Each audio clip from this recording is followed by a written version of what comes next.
Now, before we get into today's video, I want you all to click the link below and join my email list right now. There's a whole lot of great content that I want to send to you, but YouTube doesn't let me show you. Must be systemic racism. They deleted a bunch of our videos, but that will not stop me from telling you the truth. So join my email list right now. The link is in the description. All right, I'm going to call it Sanchez Gate. You know, there's an annual Congressional Baseball Game between the Republican members of Congress and the Democrat members of Congress. One of the players on the Democratic side is Linda Sanchez from the great state of California. And something irked her, and she goes by in front of the Republicans, and this is what happened. To lead off the inning, we'll get a pinch runner down there, the fist bump. We'll get an eye on who the pinch runner is going to be. It looks like it's going to be Jeffries. And she will come off to a nice ovation. Well, not much reaction from the... well, when she comes... The Bronx background. Cheer to the Republican side. Let me see that in instant replay. Well, not much reaction from the... Now, it was a little confusing about what happened because, first of all, the Republicans beat the Democrats 10-0. Maybe she was upset that they were losing. Maybe she was upset because they took her out for a pinch runner. Can you imagine her being taken out for a pinch runner? I'm just saying. But then it turns out she said, well, after getting criticized for flipping off Republicans, I wasn't flipping off the Republicans. Somebody in the stands made some misogynistic comment, and I wasn't going to put up with it, she said. And then proceeded to blame the Republicans for allowing the fan to make the comment. So still, she managed somehow to blame the Republicans after she got criticized. So we're not quite sure what happened. I don't know what was said. Nobody on the Republican side said they heard anything that the fan said.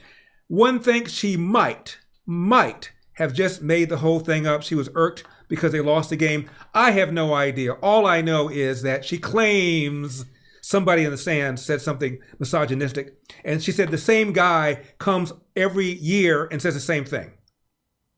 So the same guy comes every year and says the same thing. Why do you let him in? Ah, the tolerant left. I had two nationally syndicated television shows. One of them was filmed at the CBS studios on Fairfax here in Los Angeles. And my first day there, somebody on the crew came up to me, looked both ways and said, if anybody hands you some water and it isn't in a bottle that's been sealed, do not drink it. I said, what are you talking about? He said, well, Rush Limbaugh was here and somebody spit in his drink. I said, get out of here. And he said, you have no idea how much people here loathe you conservatives. He said, I don't feel that way. A lot of the crew doesn't feel that way. Again, looking both ways. But don't drink anything that's in an open container. Watch this. Normalize spitting in the drinks of Trump supporters. Are you at a bar or brewery or restaurant in which you did not expect to see a Trump supporter because their website and decor otherwise declared that they are LGBTQIA plus friendly? Maybe they've got a pride flag. Maybe they've got a BLM flag in their window. But you still, for some reason, see an ungodly Trump supporter, and heaven forbid, they're also wearing Trump merchandise? Well, take an unfinished drink from a table, spit in it, bring it over to them, and tell them that you bought them one. And then pray to whatever glorious creature gets you out of bed in the morning that they'd take a sip of it and suffer for the rest of the day. Thank you. Goodbye. An ungodly Trump supporter. Normalize spitting in the drink of an ungodly Trump supporter. And notice how proud she is. Put it on TikTok. You can see her face. She's going to apply for jobs. If she's not, assuming she wants a job. And doesn't care. An ungodly Donald Trump supporter. Can I say a few things about Orange Man? This is a guy who signed prison reform. So by the time he left office, some 5,000 mostly black men had their sentences reduced in average around 70 months. This is a guy who presided over the best economy ever Lowest unemployment ever for blacks. Lowest unemployment ever for Hispanics. This is a guy who signed the Music Modernization Act. So a lot of performers, a large percentage of them are black, are going to be getting paid for the first time for their performances on digital releases. This is a guy who did something about illegal immigration. Now, I know people like that on the left want porous borders. Let me tell you something. We've talked about this before. The economist who's probably done more work than anybody else on the impact of legal and illegal immigration is a guy named George Borjas from Harvard. And he says there are winners and there are losers behind illegal immigration. The big winner, of course, are corporations that hire people for less money and less regulations, and therefore can dominate them because they're afraid if they rat them out, they'll be deported. But the big losers, says George Borjas, are the very people that this young lady, I would assume, claims she cares about. Black and brown people living in the inner city.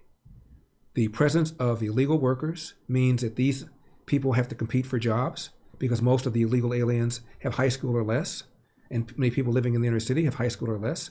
And because of the availability of illegal immigration, they put downward pressure to the tune of almost $1,800 per year for each worker.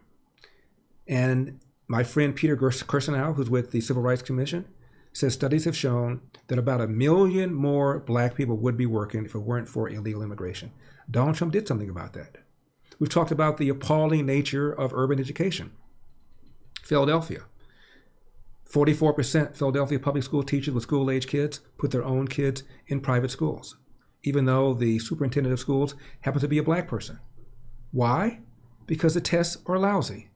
We've talked about this before. 85% of black 8th graders cannot read at national proficiency levels, and math scores, 85% lack math proficiency.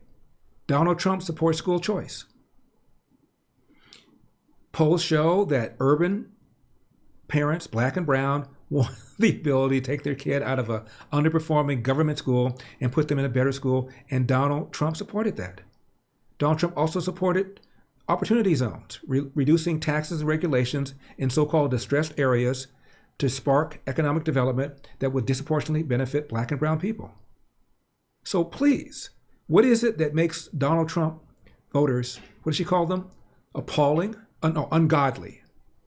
Ungodly? Now, a couple more stories about the tolerant left. One Christmas, I went to a Christmas tree place, and apparently a lot of actors work at these Christmas tree places because they can get some part-time work and they're still free to go on auditions. So a couple of actors come up to me. Again, they look both ways. You can always tell when somebody's an actor, they look both ways. I really like your show. My boss said he saw you, hates your guts. And I said, I like Larry. We started arguing. So the actor and I started looking around for a tree, and I found one for, as I recall, it was $60. And he told me you have to go up to where my boss is, and then you pay for the tree. So I go up, and the boss said, all right, $80. I took out my credit card, and I paid everything. And then after I finished paying, I said, I thought the actor told me it was $60. So I went back to the actor, and I said, I thought you told me it was $60. He said, it is. I said, well, your boss just charged me $80. He said, really? He raced up. I couldn't hear what they were saying, but they were literally yelling at each other. And the guy came back and he handed me a 20. And he said, my boss hates your guts, and he literally overcharged you. I guess that's the black face of white supremacy tax. Another one. I had another show called Moral Court. It was a great, great show, and best court show ever in my humble opinion. And I had a set designer who designed the set. It was a beautiful set. They spent $1 million on the set.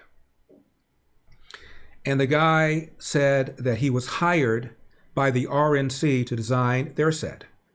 And he got a nice salary, and he did it. He said, for about 6 months or 9 months, I did not work. I said, why? He said, people assume that I was a Republican. When I told him that I wasn't, they said, well, why in the world would you design the set for the RNC? He said, because they paid me. Guy, by the way, is also gay. So he was ostracized by the Hollywood gay community because he dared accept money from the RNC to design their set. Another story. My girlfriend is a recovering actress, and she knows a lot of people who are in that profession. And a friend of hers was visiting us from Michigan and brought her daughter with her. Daughter was gorgeous, looked like a little Sophia Loren. And the mom from Michigan told my girlfriend, I overheard them talking, that the daughter had an interview with one of the major agencies here in LA, in Hollywood. There are about 4 or 5 huge agencies, and it is an absolute must that if you're going to make it in this field, you become one of the clients of one of the major agencies. So this is a big, big deal for her to have this interview. And this is right before the 2020 election, and the mom mentioned that she was going to vote for Trump and thought Trump would carry Michigan, and he did. And I said, excuse me, I overheard your conversation. I hear you're going to this agency tomorrow. I won't mention the agency. And the mother said, yes. I said, do not mention that you are going to support Donald Trump. And she said, why? I said, you don't know this town, do you? And she said, not really. I said, they loathe Republicans, and they loathe Donald Trump more than any Republican I've ever seen. And I really thought they hated George W. Bush because of the Iraq War and Ronald Reagan. This is on a level I've never seen before. Do not mention that you are pro-Trump. So the next day she comes over to the house and she said, thank you so much for telling me, Larry. She said, for the first 20 minutes of this meeting, these agents took turns trashing Donald Trump. And had you not told me what you told me, I might have said the wrong thing at the wrong time. The daughter, by the way, ultimately got the job. But had she said the wrong thing, believe me, they would not have hired her. Hope you enjoyed that video.